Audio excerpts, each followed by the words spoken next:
यातील एकूण 6 नगर परिषद निवडणुकीची मतदान प्रक्रिया पार पडलेली आहे। ह्या मतदान प्रक्रियानंतर बीड जिल्ह्यातील ह्या 6 नगर परिषदेपैकी कुठकुठल्या नगर परिषद कुणाच्या ताब्यात येणार, ह्याचबरोबर महाविकास आघाडीचं बीड जिल्ह्यामधील नगर परिषदेच्या निवडणुकीमध्ये कशा पद्धतीने पारडं जड आहे, महाविकास आघाडीच्या बाजूने किती नगर परिषद येतील, याविषयीची सविस्तर माहिती आपण ह्या पुढील व्हिडिओच्या माध्यमातून घेऊया।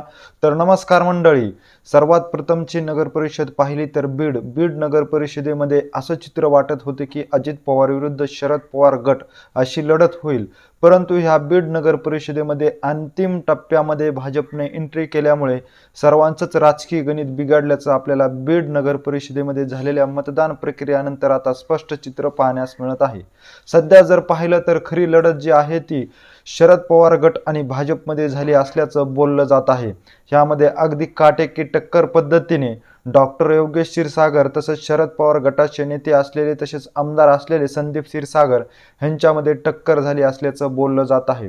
बीड नगर परिषदेमध्ये सर्वाधिक मतदारांचा विचार केला तर मुस्लिम मतदार आहे। 64,000 मुस्लिम मतदार बीड शहरामध्ये असल्यामुळे हे मतदार जो आहे तो कुणाच्या बाजूने खंबीरपणे उभा राहतो हे देखील पाहणं तितकंच महत्त्वाचं आहे। शरद पवार गटाने दिलेला उमेदवार जो आहे तो सर्वांना पसंत असल्याची भूमिका नेत्याकडून व्यक्त केली जात असली तरी मात्र मतदारांनी कुणाच्या बाजूने कौल दिलेला आहे याची चर्चा देखील आता बीड शहरामध्ये होत आहे। त्यामुळे खऱ्या अर्थानं जर पाहिलं तर बीड ह्या ठिकाणी भाजप आणि शरद पवार गटामध्ये काटेकी टक्कर जरी झाली असली तरी मात्र विजय कुणाचा होईल हे नक्की सांगणं कठीण असल्याचं बोललं जात आहे। एकंदरीत पाहिलं तर भाजप हिंदू मताच्या जीवावर ह्या निवडणुकीला सामोरे गेले आहे, तर शरद पवार जो गट आहे तो मुस्लिम, मराठा आणि दलित मतांच्या जीवावर ह्या निवडणुकीला सामोरे गेले असल्याचं देखील बोललं जात आहे। आणि आपल्या बाजूने मुस्लिम, दलित आणि मराठा मतदार उभा राहणार असल्यामुळेच त्यांनी दिलेला उमेदवार जो आहे अध्यक्षपदाचा तो सर्वांना मान्य असल्याचं देखील आमदार संदीप क्षीरसागर यांनी एका पत्रकार परिषदेमध्ये बोलताना सांगितलेलं आहे। आज बीड नगर परिषदेची मतदान प्रक्रिया पार पडली असली तरी मात्र ह्या मतदान प्रक्रियेनंतर बीड नगर परिषद जी आहे ती कदाचित भाजप किंवा शरद पवार गटाच्या ताब्यामध्ये येऊ शकते अशी चर्चा देखील आता होत असून ह्या ठिकाणची राजकीय घडामोडी जर पाहिली आणि एक्झिट पोलचा जर विचार केला तर ह्या ठिकाणी भाजप जे आहे ते मुसंडी मारणार असल्याचं बोललं जात आहे। त्यामुळे बीड नगर परिषद जी आहे ती शरद पवार गटाच्या ताब्यातून जाणार असल्याचं चित्र या ठिकाणी स्पष्ट होत असून याची चर्चा देखील आता बीड शहरामध्ये जोरदार होत आहे।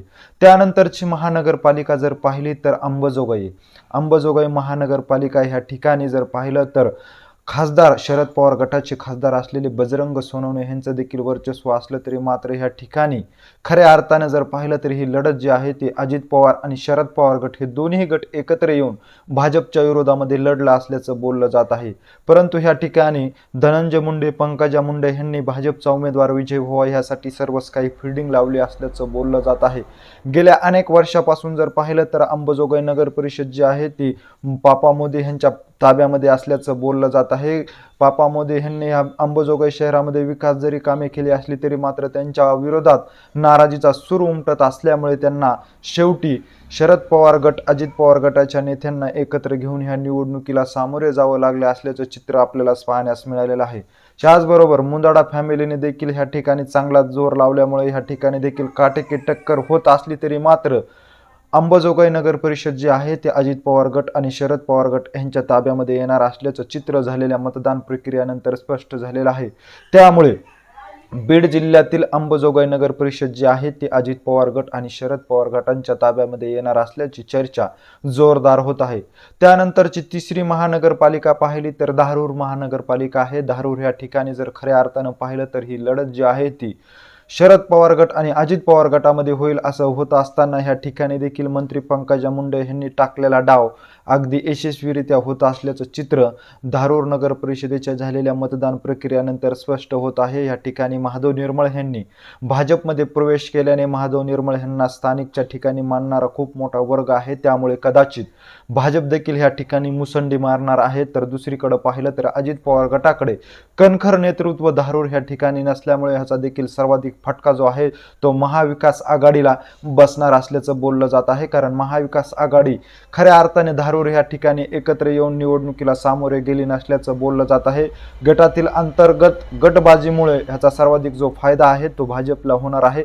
तर दुसरीकडे जर पाहिलं तर अजित पवार गटाचे नेते तसेच प्रकाश सोळंके जे आहेत ते ह्या निवडणुकीला सामोरे गेलेले आहेत, परंतु आमदार प्रकाश सोळंके यांच्यावर झालेले आरोप, ह्याचबरोबर मंत्री पंकजा मुंडे व धनंजय मुंडे यांनी महादेव निर्मळ यांना दिलेलं पाठबळ, ह्यामुळे ह्या ठिकाणी धारूर नगर परिषदेमध्ये देखील भाजपच मुसंडी मारणार असल्याचं मतदान प्रक्रियानंतर हे चित्र स्पष्ट झालं असून ह्याची चर्चा देखील जोरदार धारूर शहरामध्ये होत आहे। त्यानंतरचा मतदार जर पाहिला तर माजलगाव मतदारसंघामध्ये जर पाहिलं तर खऱ्या अर्थाने अजित पवार गट आणि शरद पवार गट अशी लढत होईल असं बोललं जात असताना मंत्री पंकजा मुंडे यांनी या ठिकाणी भाजपचा उमेदवार देऊन या ठिकाणी एक चांगलीच रंगत आणल्याचं देखील पाहण्यास मिळालेलं आहे। माजलगाव नगर परिषदेचा विचार करायचा झाला तर माजलगाव नगर परिषद शहरामध्ये 15,000 मुस्लिम मतदार आहे। या ठिकाणी अध्यक्षपद महिला ओबीसी साठी सुटला असताना अजित पवार गट आणि शरद पवार गटाच्या नेत्यांनी मुस्लिम मतदार आपल्या बाजूने कायम उभा राहावा यासाठी मुस्लिम ओबीसी चेहरे या ठिकाणी उभे केलेले आपल्याला पाहण्यास मिळाले आहे। परंतु अजित पवार गटाचे नेते तसेच माजलगाव मतदारसंघाचे आमदार असलेले प्रकाश सोळंके यांनी अनेक विकास कामं केलेले आहे, परंतु केलेल्या विकास कामावर जनता नाराज असल्यामुळे कदाचित त्यांना देखील माजलगाव नगर परिषदेमध्ये खूप मोठा फटका बसणार असल्याचं देखील बोललं जात आहे।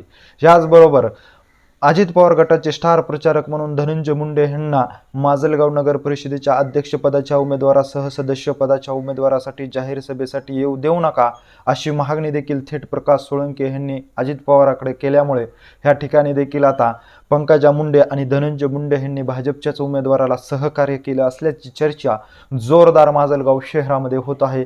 तर दुसरीकडे जर पाहिलं तर शरद पवार गटाचे नेते असलेले मोहन जगताप यांनी सहाल चाऊस बाबूराव पोटबरे यांना हाताशी धरून माजलगाव नगर परिषदेमध्ये शरद पवार गटाची ताकद नक्कीच दाखवून दिली असून ह्या ठिकाणी तुतारी वाजणार असून महाविकास आघाडीच्या ताब्यामध्ये माजलगाव नगर परिषद येणार असल्याचे चित्र मतदान प्रक्रिया पार पडल्यानंतर स्पष्ट झालेलं आहे। माजलगाव नगर परिषदेमध्ये मोहन जगताप यांनी खेळलेली राजकीय खेळी ही अगदी यशस्वी होऊन भाजप आणि अजित पवार गटामध्ये झालेली धुसफूस याचा फायदा जो आहे तो शरद पवार गटाला अगदी व्यवस्थित होणार असून या ठिकाणी महाविकास आघाडीचा उमेदवार विजय होऊन महाविकास आघाडीच्या ताब्यामध्ये माजलगाव नगर परिषद येणार असल्याचे चित्र देखील स्पष्ट झालं असून ह्याची जोरदार चर्चा देखील माजलगाव शहरामध्ये होत आहे।